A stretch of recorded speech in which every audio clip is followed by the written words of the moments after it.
Hey y'all, it's your girl Shamar. Welcome back to the Frontline, guys. I forgot to tell y'all about my picture in the back. That's when I went to Georgia. As soon as I got there was a rainbow. I was very pleased to see that, guys. Felt like I was right where I needed to be, you know? Um, this I wouldn't call a bonus, all right? Um, I'm hoping you guys can't hear all of this rain in the background. Let me tell you something, guys. The rivers here are flowing. Like, I have been here for 4 years, guys.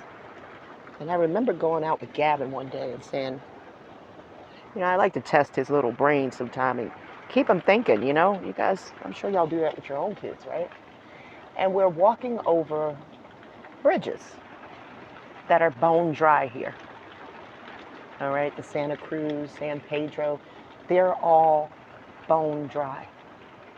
So I say to him, I say, Gavin, why do you think we have these bridges here, right? Do you think there was water here, or did they build them in case water comes? And Gavin is smart, guys. He said there must have been water here, right? Because you're not going to build something unless you need it. So these dipshits have dried up the resources here so bad that in the 4 years that I have been living here, I never saw water. I never did. Down in those canals. I'm going to take a picture one of these days for you guys too and put it on the community page because it's amazing. There is water flowing in these canals. I had to tell Gavin today, like, dude, we got water flowing. My little Tillman. Remember, guys, I told you my son's last name is Tillman, so he's going to come into this kingdom doing exactly what he's supposed to be doing. He's going to know that his design is for an honorable one. His job, this water is showing up for him. You know what I mean? And for your kids, for your sons, and for some of the precious sons listening. This water is showing up for you, Israel. Mama said she'll have the water flowing again in no time. We're going to be commissioned to fix this mess, guys.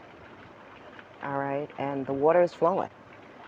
But that's no thanks to the men. Guys, I am looking at what Shira built, and I'm questioning if this was hydroelectricity. And I keep looking at the Niagara Falls because there's an upper and lower pool in the Niagara Falls. That's something else I'm working on in the background. I have to figure out what the Shira built because it says later on that they didn't look to the designer of it and that they actually reversed it. I think it was Solomon. So yeah, we got to get into what Shira built because I got a feeling that Shira built clean energy, guys. But I haven't proved that yet, so I'm just telling y'all where my mind goes, okay? I got to figure out some of these mysteries for us. So I come up with a thought and follow it.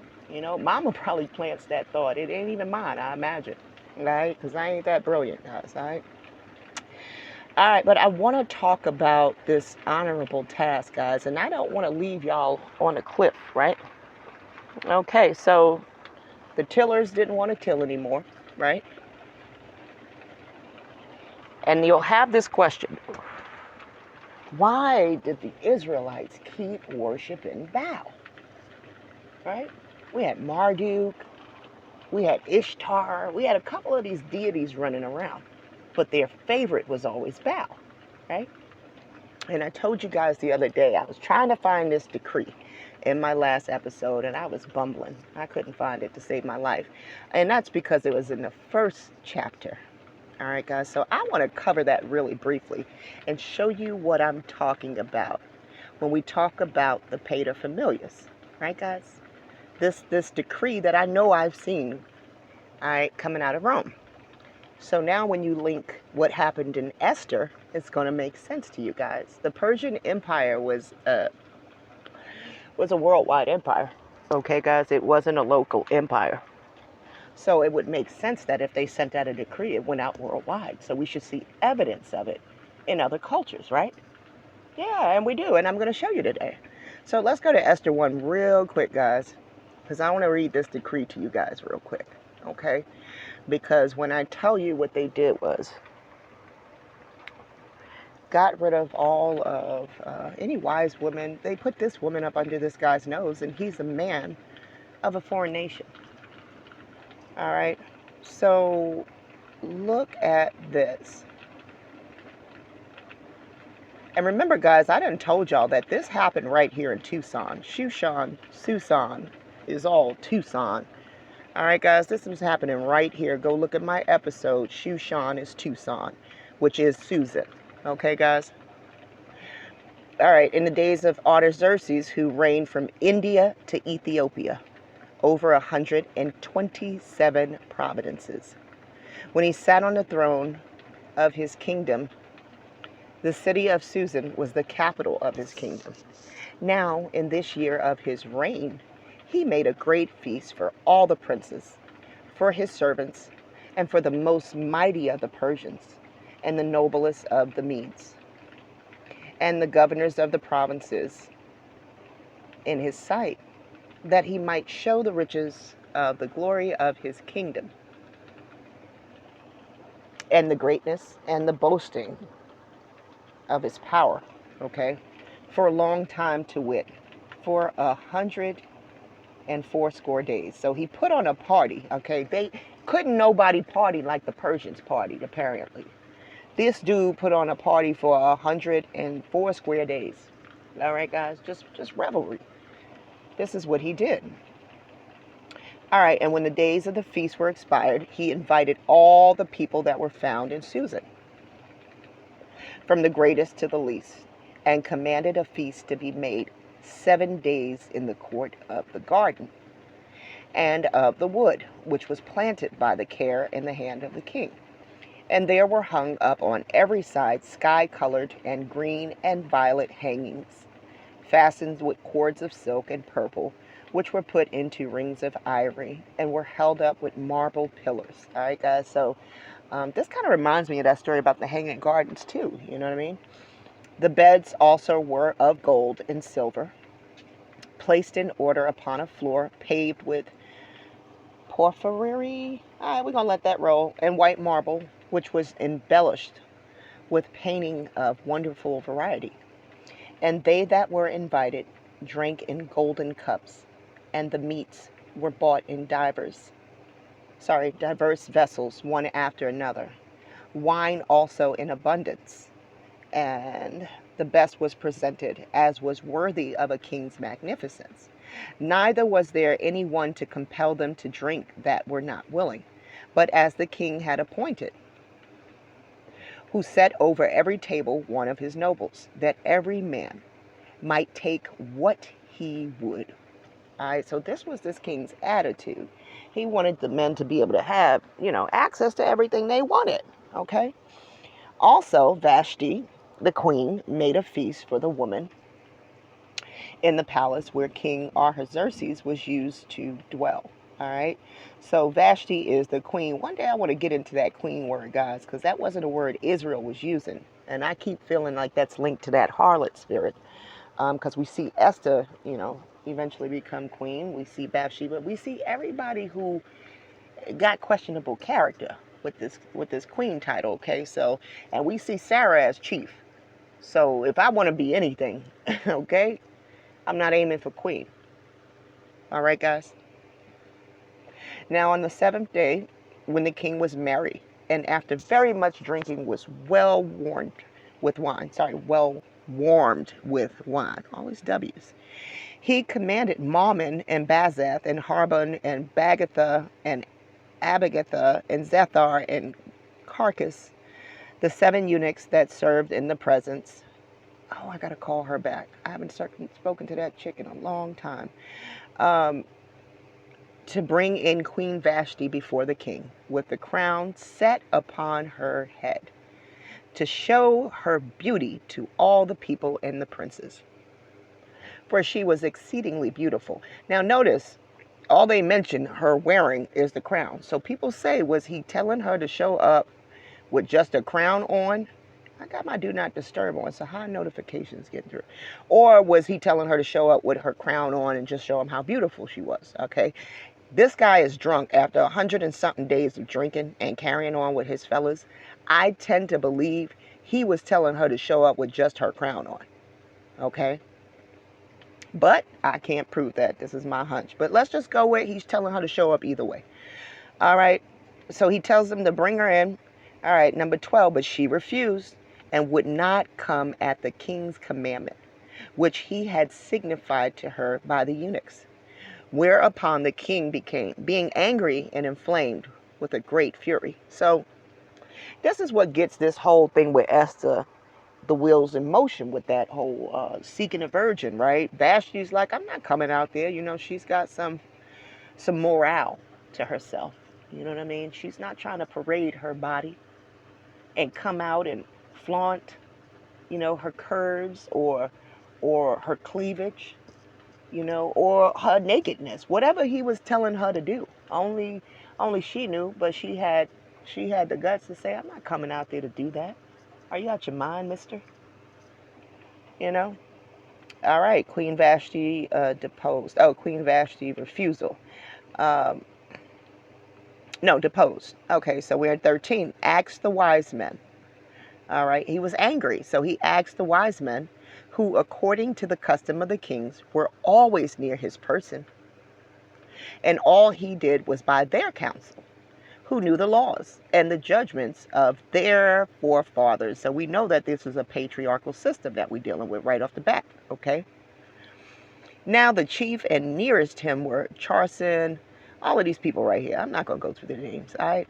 7 princes of Persian and of the Medes. We're down here, guys, who saw the faces of the king and were used to sit first after him. What sentence ought to pass upon Vashti the queen, who refused to obey the commandment of King Xerxes? Remember, Xerxes is Xerxes, guys, which he had sent to her by the eunuchs. And Mamachan answered in the hearing of the king and princes, Queen Vashti have not only injured the king, but also all the people and princes that are all in the provinces of King Xerxes. For this deed of the queen will go abroad to all women, so that they will despise their husbands, and will say, King Xerxes commanded that Queen Vashti should come into him, and she would not. And by this example, all the wives of the princes of Persian and Medes will slight the commandments of their husbands. So clearly this wasn't going down before that. Everybody was free to do as they wanted, okay? But they were concerned that people would, you know, not obey the commandments of their husbands and things like this. So now they got to deal with this. It's about to get out of hand. In the example, all the wives of the princes of the Persians and Medes will slight. Wherefore the king's indignation is just. So we're at 19 right here, guys. If it please thee, let an edict go out from thy presence. Listen up, y'all. So if you're ruling over your wife and your home today, guys, you're doing what Xerxes told you to do. If it please thee, let an edict go out from thy presence, and let it be written according to the law of the Persians and of the Medes, which must not be altered, that Vashti come in no more to the king, but another, that is better than her, be made queen in her place.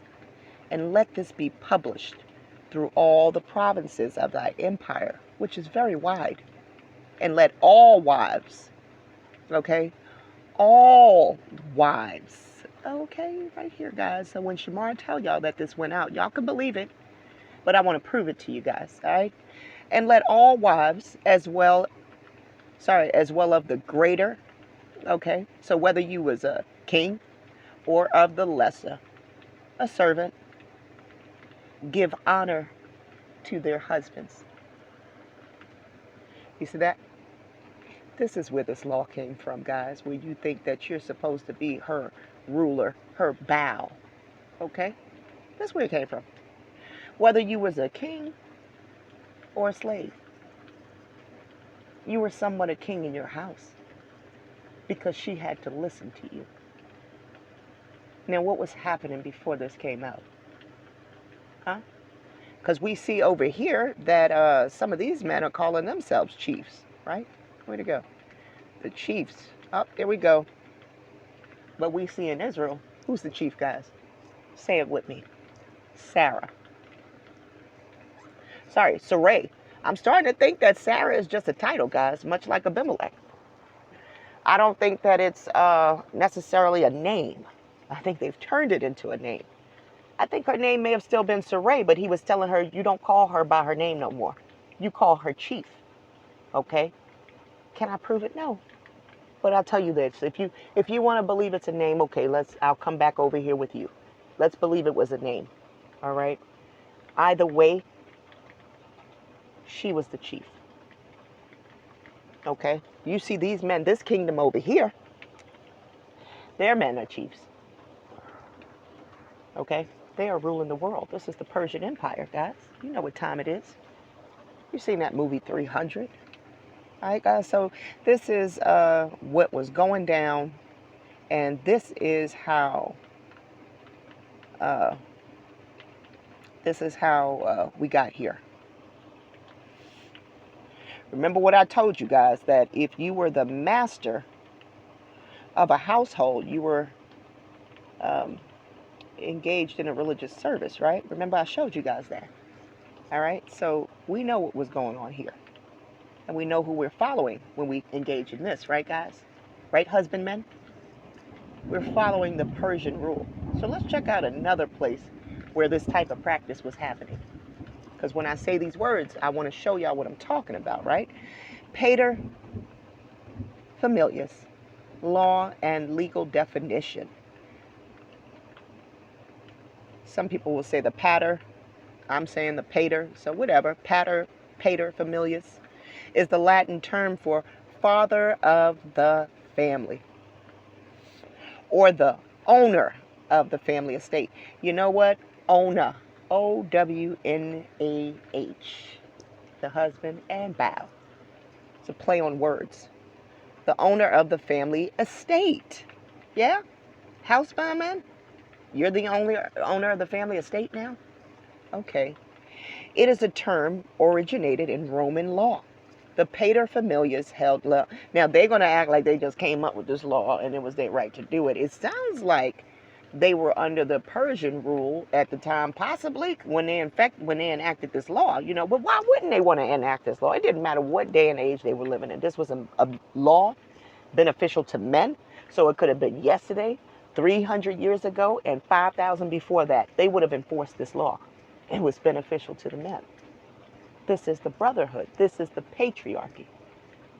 Didn't matter when they did it. It was going to go down. And you better believe that Israel was happy to have this law. You understand what I'm saying? And I wonder if this is about the time that they asked for a king. You know, acting like, well, we got to be up under this law. That the king over there enforced this law. I don't really know. I got to dig on some of these timelines, but just a thought I'm having. Either way, right? It was a Roman law. The paterfamilias held legal privilege over the property of the familia. Really? Because inheritance, estate, all of these words are feminine root, guys. It would take a long show to show y'all all of this. But you got free time, all right? It says it was the property and varying levels of authority over his dependents, including his wife. Right, guys? But remember what I told you. Our law that said to obey the Sabbath didn't include direction from the husband to the wife, the son, the daughter, the bondservant. No. It said, this is a day of rest for you, your children, your daughters, your sons, and your bondservant. So clearly it was an egalitarian society where people were equal. And something changed. Right, guys? When I keep showing y'all this, I know it sounds crazy, right? Because we done ran across conspiracy after conspiracy. Let me tell you something. You at the final fucking door. All right? If you here, you've made it. Mama wanted you to make it here. You can believe that. Or else you're in the patriarchy. All right? If you're here, you're loved. You're needed in this next kingdom. Because everybody ain't going to get this. You better believe it. The idea that things were equal and it looked as if the women were in a more authoritative role. Heck no, they don't want to hear that. They stumbling right now over a new thing will be done upon the earth. A woman will compass a man. They don't know what to do with that verse. I do. We do. Don't we, Frontline? Yeah, we know exactly what that verse telling us. So let's keep going. So the good old daddy, he had authority over his dependents, which included his wife, children, and other certain relatives through blood or adoption. Adoption. Now remember, I done told y'all about that adoption with Esther. I'm glad they threw that in there. Clients, freedmen, and slaves. Now that's funny that freedmen would be in there. Remember, I told you guys, Beth Haran translates to freemen, while Hebron translates to confederacy. All right, so we found out that the freedmen's control was over them. He had a duty to father. He had a duty to father and raise healthy children as future citizens, to maintain the moral propriety and well-being of his household. All right, remember, guys, now it's his household. To honor his clan. Now it's his clan. After what, 1590? Didn't we look at that, guys? Didn't I show y'all that? After 1590, it began to be called his clan, right? So what was it called before that, right? Oh, God. And ancestral gods to dutifully participate and, if possible, serve in Rome's political, religious, and social life. All right, so the Father is ruling over everybody. What did I tell you guys? You know, this is rulership on a micro scale, and then there's the rulership on the macro scale. All right, you know, you see this rulership in the facets of government, right? Then you see the rulership on a smaller scale in the homes. All right, guys. So this is the worldwide law. All right. The Persians say they issued it. I believe it because the Torah keeps talking about the Persian and the Mede Empire as this huge empire, as a global empire, and it's right? We don't really hear that about Rome. You know what I mean? Rome was trying to conquer everything, but you hear the Persians most definitely did at one point, right? Or so that everybody seems to be in agreement on. All right, I wasn't there. But so I tend to believe that Rome is following this order that came out of Persia. You get what I'm saying? And so we're seeing an example of that. All right, so let's move on, guys. Let me show y'all some other stuff. I promise y'all this won't be too long. It looks crazy like a lot's going on, but it ain't. I just want to hone in on this sin. All right, guys, this thing called the patriarchy, right? And where it came from. You know, Isaiah 43:27, right? We see in Job, I think it's 30:33. Job says, Adam hid his sin in his bosom. And I showed y'all that don't say Adam and Eve. No, just Adam. Here's another verse to back that up. But you ask yourself, what is the sin that Adam's done?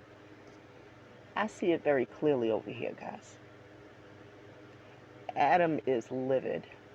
Can you imagine having to leave the garden on your own? I can't. I could imagine being very afraid at what was out there. So I don't think Adam was too thrilled. But Adam has to procreate with Eve because the laws of procreation require him to.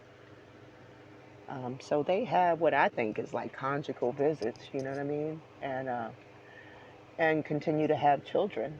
You know, I had said that I felt like Eve was the one caring for those kids, almost like a single mom.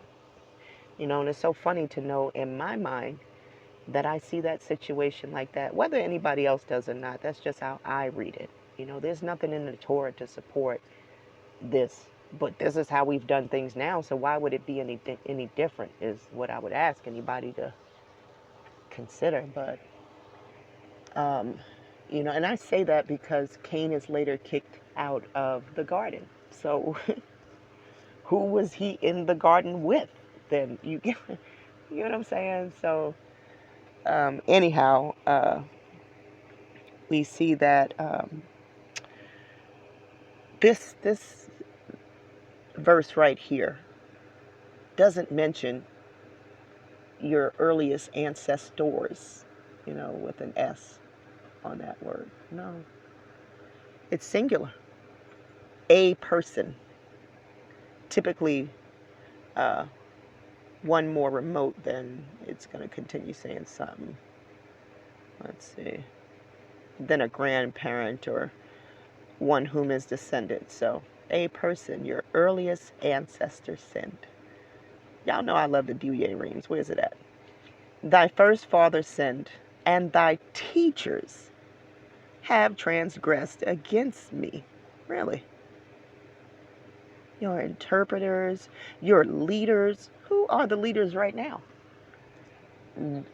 Rebelling. We talk about that rebel flag, guys. Who are your teachers now? Huh? Ask yourself that. All right, so we got clear evidence right here that there's some sort of sin that Adam has committed, right? Check this out. I'm going to show y'all what some of these are. Let's go. All right, so this is Adam's pedigree, right? Do yourself a favor and go to this page and fool around with some of the quote patriarchs and even the matriarchs, and start looking for some of these patterns, guys. All right, Moses is an interesting one, believe me. Abraham, I think I got Abraham's in here for you guys, but anyway, check this out. Adam is the first man. It says here that he's the king of Eridu. Now, is the creator in love with the kings? Huh, guys? Isn't it a terrible thing to ask for a king? The creator says to Samuel that you have rejected me, they've rejected you and me when you ask for a king. And Adam is a king? King of what? If he's the first man, right, guys? So interesting stuff there. He's the first man in Assyrio-Babylonian tradition. He's the prophet. He's the prophet of Allah, but he predates Muhammad, doesn't he? Doesn't he predate the meeting between, I believe it was Gabriel and Muhammad? I mean, so how is he a prophet? Right, guys? Questionable stuff, right? So you got a king, a prophet, and now we got a patriarch. Who made him a patriarch? I never read that in there.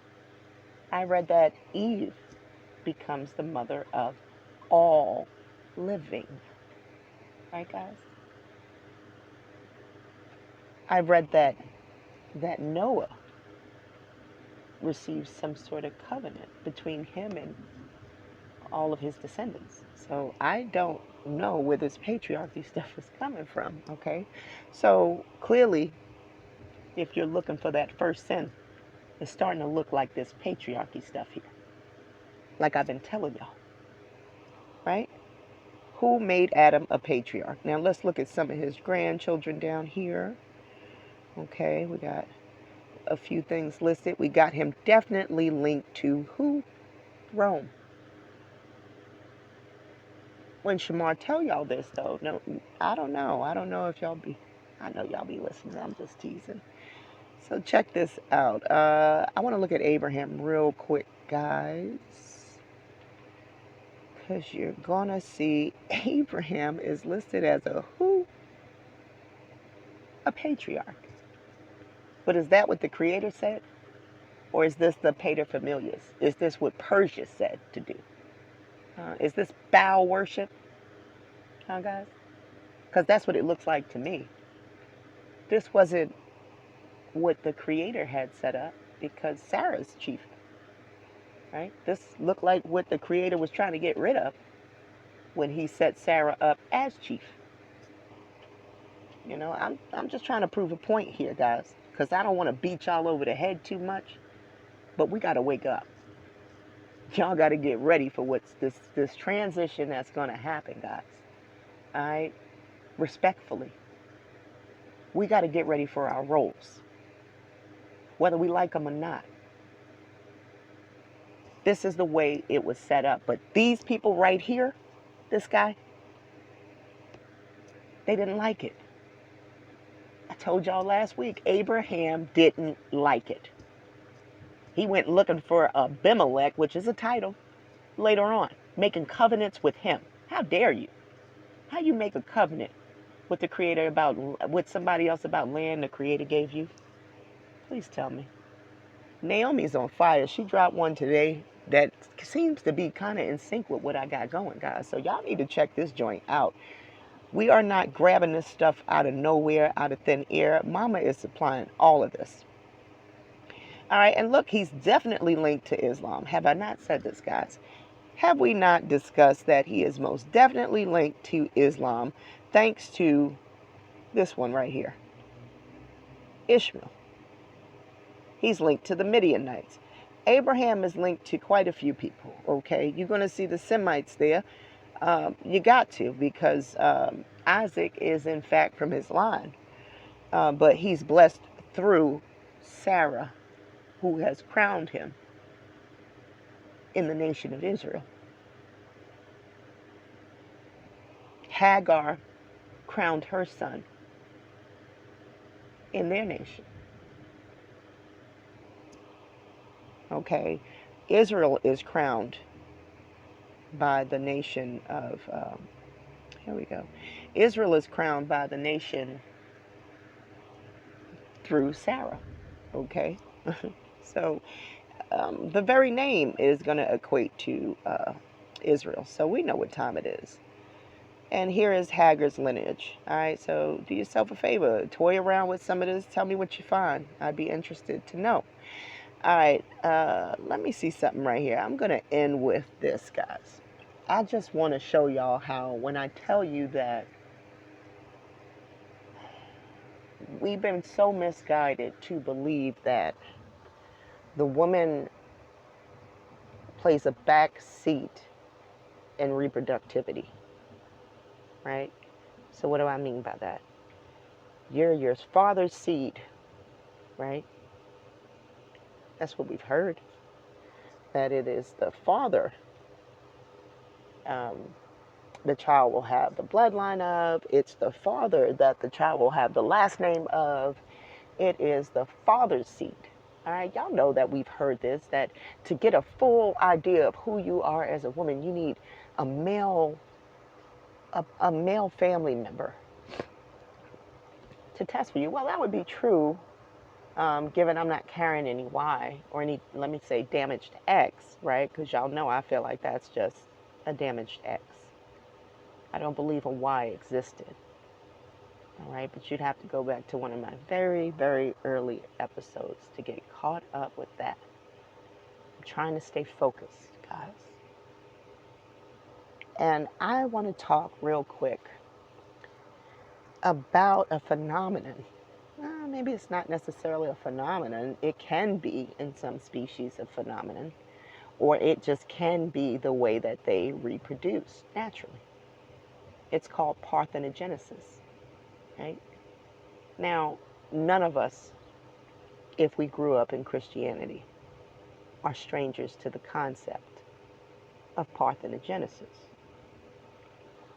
Why are we not strangers to that concept if we grew up in Christianity? Because we would have been force-fed the story of Mary having JC, right? And being impregnated by the Spirit, right? To conceive. They will tell you that um, the Spirit came to Joseph and told Joseph, Mary will be conceiving. She is with child, but it is with the Spirit, right? She's impregnated by the Spirit. Well, but then they'll tell you that, you know, the Spirit is wisdom. Well, how does she get her pregnant then? Oh my goodness, guys. Anyhow, they will tell you that, and so we've heard this. We've heard an example, at least, of what people would say is parthenogenesis. It is where an egg um, is fertilized without sperm, right? It's asexual creatures can do this. So you have Komodo dragons. Apparently, Asian water dragons can do this. I think some species of snakes. We just heard of a stingray. They couldn't figure out how this stingray got pregnant. It was in a tank with two sharks, and no species, no male species, um, no male stingray species was in there with her. So clearly, she had a parthenogenic pregnancy, right? All right, so let's talk real quick about this. For 4 years, the Reptile Discovery Center's Asian water dragon female lived alone. Then, while examining eggs as part of a study, animal keepers made a shocking discovery. One was fertilized. How could a female lay a fertile egg without a male? They turned to the Conservation Institute for an answer to the mystery. And they say it's parthenogenesis. All right. So, parthenogenesis in a captive Asian water dragon. All right. Female Asian water dragons can reproduce sexually or asexually, with or without a male. Why am I talking about this, guys? Because you'll notice that it says females can do this, right? Some female species. You know what you're never going to see? If you're ever confused, right, about the significance of the female to reproduction, right, or just how vital a female is. So that lie they keep telling us that it's his seed. This is what we're talking about, guys. That lie where they keep saying it's his seed, even though Genesis 3 says it's her seed, right? Rachel is weeping for her children, right? Sarah is chief. Sarah is Israel. They're never going to tell you that. One thing you can be for certain of is a man can't do this. No. There's no male species capable of parthenogenesis. I'm not here saying that this has been possible in any human, because that sounds a bit like Christianity. But I'm showing you it's only a female species that's ever made this happen. So it's most definitely her seed. That's the point I'm making. So when I tell you that the Y chromosome is dying and that a new thing is going to be seen in the earth, right? It's not just talking about leadership. I question if this might be a new thing going into our new kingdom. I don't know, guys. But I know Mama said a new thing will be done. What I am telling you stands out from this article for me is that there's only a female that's ever been capable of bringing life into this world by herself.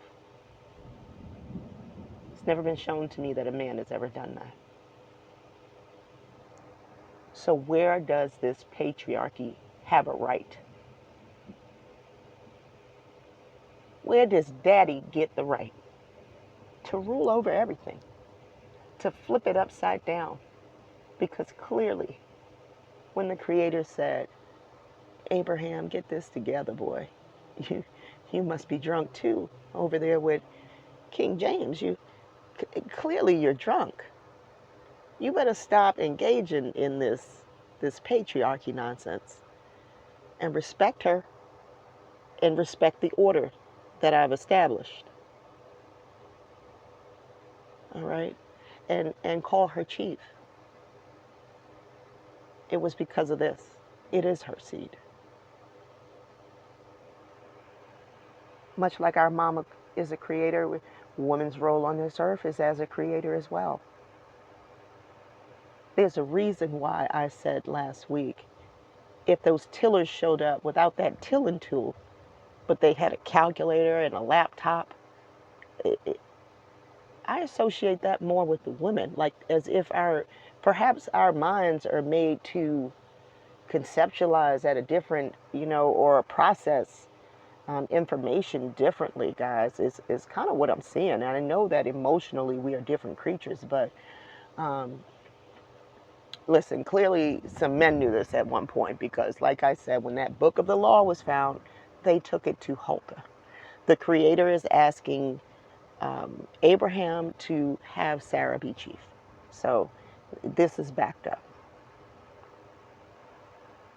All right, guys. So do yourself a favor, become very familiar with this here, because I question if going into this new kingdom, if this may be a factor. I mean, may and maybe not, because we will have children going into it, But that wasn't to be brought up to say that I believe this is what's going to happen. I'm just showing you that the only the only creature on these planes capable of bringing life into this world on its own has only been a female. Let's keep going. This article right here asks this question: why do male organisms exist? Some self-reflection might be due here, guys. She's saying on a species level, but I was going over Noah the other day, specifically the verse where it says the Creator was grieved that that man had been made. Okay, guys, so it's up to you, precious sons, to figure out how do you go forward. Okay, if you want a relationship with your Creator, because apparently the Creator believes that your thoughts are continually wicked from the age of youth, guys. I don't know. I'm not a man. I can't get into your mind, guys. I have my part I played, that I am correcting. But I really encourage you men to seek out that part of you that you need to cut away. Whatever it is, it's going to be specific to you as an individual. And be diligently seeking it out, because we don't have a lot of time for this. If you're here, I believe you're halfway there. But we all have some fine tuning to do, even me. Believe me. All right, but I'm in your corner. If I can find the answers for you, I'll let you know every week, and you know that. But this is the question that's asked of this writer. Some species of lizards, grasshoppers, crustaceans have adopted a ladies-only lifestyle. In recent years, more and more instances of parthenogenesis has emerged as virgin births in crocodiles, condors, and king cobras. While these animals can create babies without males in a pinch, a few other species have fully committed to parthenogenesis, going male-free for more than 1 million years. There are a lot of advantages to getting rid of males and just reproducing by parthenogenesis. All right, this guy says he's from the University of Melbourne, right? The most powerful one is that, we're right here, guys, is that everybody in the population is producing offspring. So the population growth rate doubles. Parthenogenesis also protects animals from the dangers of sex, including exposure to predators and sexually transmitted infections. Why is that important, guys? That reduces the exchange of the quote serpent, right? The obligate parasites, right? So I could see how this could probably be something going into the new kingdom based off of that science, right? All right, let's keep going. At least in the short term, this can be a highly successful strategy. An all-female grasshopper species right here called what is it? Waramamba? Child, listen. It's a female grasshopper species, right? Hasn't had sex in 250,000 years and appears to be thriving. Although single nucleotide polymorphism analysis reveals much less genetic variations, all right, compared to closely related sexual species, all right. So basically what they're saying is that because it's not a cross between a male and a female, it's not going to be like a lot of variety in those genes, right? Because it's not two separate individuals, it's coming from one individual. So but it says here that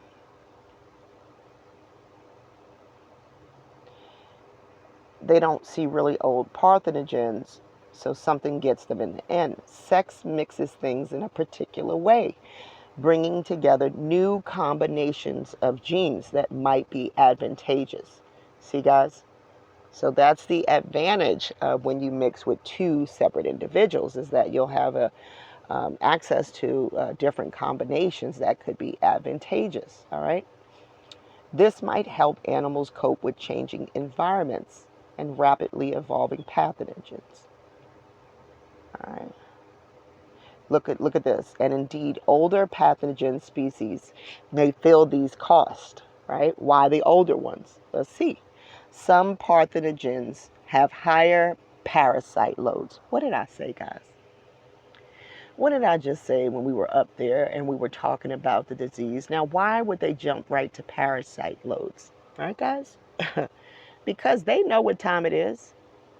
Fewer positively selected genes and a faster accumulation of mutations than their sexually reproducing relatives. All right. The mystery isn't completely solved. There are still interesting questions. Oh, I pressed something wrong, guys. About how the genomes of parthenogens evolved and to what extent that can help create diversity and maybe even meaningful phenotypic diversity. So they'll ask this question, but they know that at some point, without the male contribution, that there won't be a lot of variety. All right, guys. So the male is purposeful, guys, right? Because also the SRY gene is released through semen. It's not released through the egg cell, okay, through the ovum. That is actually released through the semen, okay? So where would more males come from then is the question. You know, this leads to a lot of questions for me than answers. I don't have a lot of answers for you guys. I might seem like I know it all, you know. I know what I talk about. But if you were to ask me what it's going to look like going into our new kingdom, I don't have those answers yet, guys. You know, I know some, you know, that we will be doing a lot of recovery to the earth, you know, repairing things and planting and tilling and watering, gathering, you know, things like that, and caring for the animals, you know. But I don't know what our continuation will look like. You know what I mean? Because reproductivity is your continuation. And every time the Creator came with a covenant, it was related to reproductivity, whether you outright recognize it or not, or by me saying it now, you'll recognize it. You know, I will bless your generations.